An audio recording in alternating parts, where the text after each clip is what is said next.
अस्सलाम वालेकुम स्टूडेंट्स, आप सब कैसे हैं। यकीनन खुदाबंद आलम के फजलो करम से खैरियत से होंगे।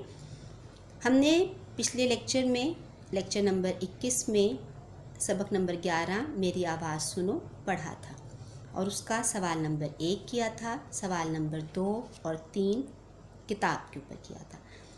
आज हम अपने उसी सबक की बकिया जो मश्क है उसको हल करेंगे।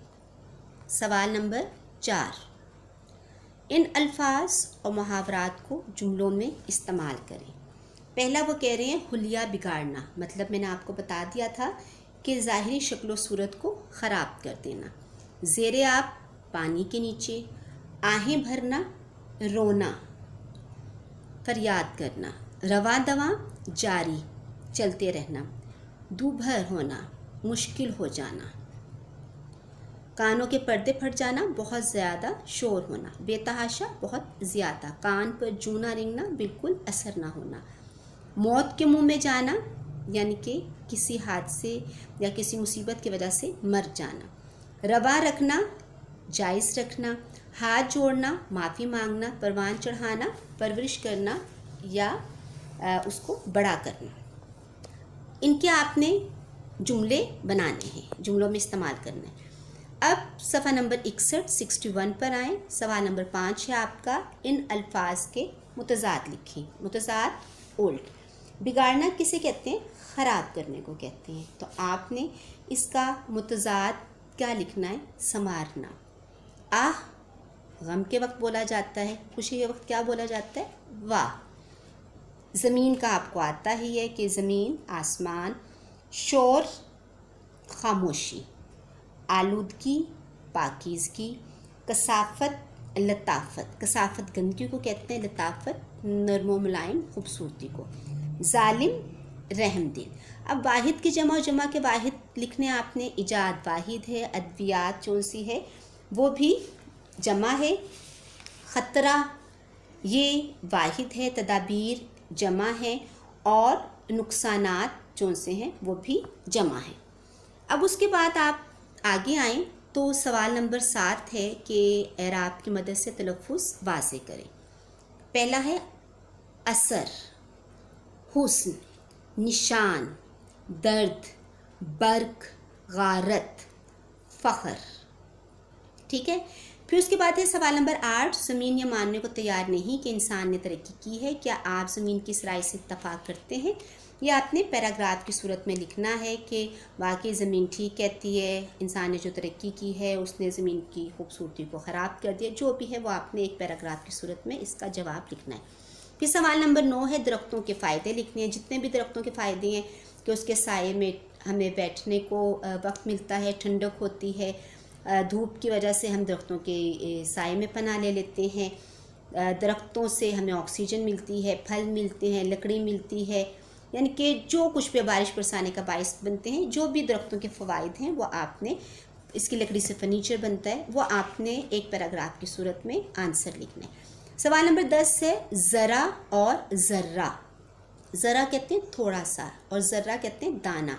अब आपने इनको अपने जुमलों में इस्तेमाल करना है, यानी कि ज़रा जो थोड़ा सा हो, कम मिकदार में हो, आपने इसका जुमला बनाना है। जैसे हम ये कह देते हैं कि मैं तो ज़रा ज़रा सी बात पे परेशान हो जाती हूँ, या तुम क्या ज़रा ज़रा सी बात पे रोने लग जाते हो, यानी कि इस तरीके से आपने इस लफ्ज़ को इस्तेमाल करना है कि ज़रा ये किताब इधर देना या ज़रा ये चीज़ मुझे इधर देना, इस तरह। और ज़र्रा जिसका मतलब है रेज़ा, दाना, यानी कि हमें अपने वतन का ज़र्रा ज़र्रा जान से प्यारा है, या इस बात में तो ज़र्रा बराबर भी सच्चाई नहीं। दोनों देखें, मुख्तलिफ जुमले बने और फ़र्क भी वाज़े हो गया, लेकिन आपने इन दोनों को अपने अपने जुमलों में इस्तेमाल करना है। सवाल नंबर 10 तक तो आपने अपनी होमवर्क की कॉपी के ऊपर सॉल्व करना था। उसके बाद सवाल नंबर 12 है कि दी गई मिसाल की रोशनी में तलाज़मात लिखें। नीचे बुक के ऊपर आपने सवाल करना है। स्कूल में उन्होंने बताया कि जो जो चीज़ें होती हैं उन्होंने उनका जिक्र किया हुआ है। बाग में जो जो चीज़ें होती हैं, फूल होते हैं, पौधे होते हैं, क्यारियाँ होती हैं, बेंच होते हैं, बच्चे होते हैं, झूले होते हैं, घास होती है, जो कुछ भी होता है वो आपने बाग में वो आपने बयान करना है। इसी तरह अस्पताल में जो कुछ होता है आपने वो भी बयान करना है।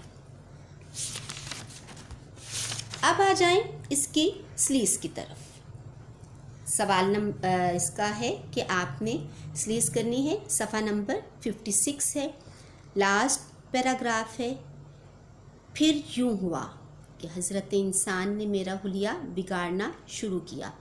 दरख्तों पर कुल्हाड़े के बार चलने लगे।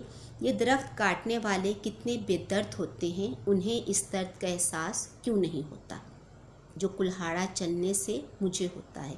जब भी कोई दरख्त कटता है मैं ठंडी आह भर के रह जाती हूँ, मगर इंसान तो जैसे बहरा हो गया है। मेरी आहें और फरियादें उसके दिल पर कुछ असर नहीं करती। दुनिया वाले कहते हैं वक्त गुजरने के साथ साथ इंसान ने तरक्की की है। वो पत्थर के ज़माने से तरक्की करते करते एटमी दौर में पहुंच चुका है। ये स्लीव्स का पैराग्राफ था। अब मैं आपको इसकी स्लीव्स करके बताती हूँ कि आपने किस तरह इसकी स्लीव्स करनी है। आपने पहले लिखना है इबारत या पैराग्राफ, उसके बाद आपने इबारत का शुरू का हिस्सा लिखना है और फिर बीच में डॉट लगाने हैं और पैराग्राफ की एंड की जो आधी लाइन है वो लिखनी है। नीचे आपने लिखना है हवाला मतन, सबक का नाम, उसके बाद फिर आपने स्लीव्स की हेडिंग देनी है और फिर आपने स्लीव्स करनी है कि फिर ऐसे हुआ कि इंसान ने मेरा हुलिया, मेरी शक्ल ख़राब करना शुरू कर दी। दरख्तों पर कुल्हाड़े के हमले होने लगे। ये दरख्त काटने वाले कितने जालिम होते हैं, उन्हें इस तकलीफ़ का एहसास क्यों नहीं होता जो कुल्हाड़ा चलने से मुझे होता है। जब भी कोई दरख्त कटता है मैं एक ठंडी सांस लेकर रह जाती हूँ, मगर इंसान तो जैसे सुनता ही नहीं है। मेरी आहें, मेरा रोना पीटना, फरियादें, मेरी चीखों पुकार, इल्तिजाएं, दरख्वास्तें उसके दिल पर कुछ असर नहीं करती।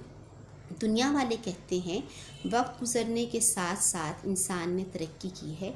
वो पत्थर के ज़माने से तरक्की करते करते एटमी दौर ज़माने में पहुंच चुका है। ये आपका पैराग्राफ था, ये आपका सारा काम था जो आपने अपनी होमवर्क की कॉपी के ऊपर अच्छा प्यारा करना है। अपना ख्याल रखना है। शुक्रिया।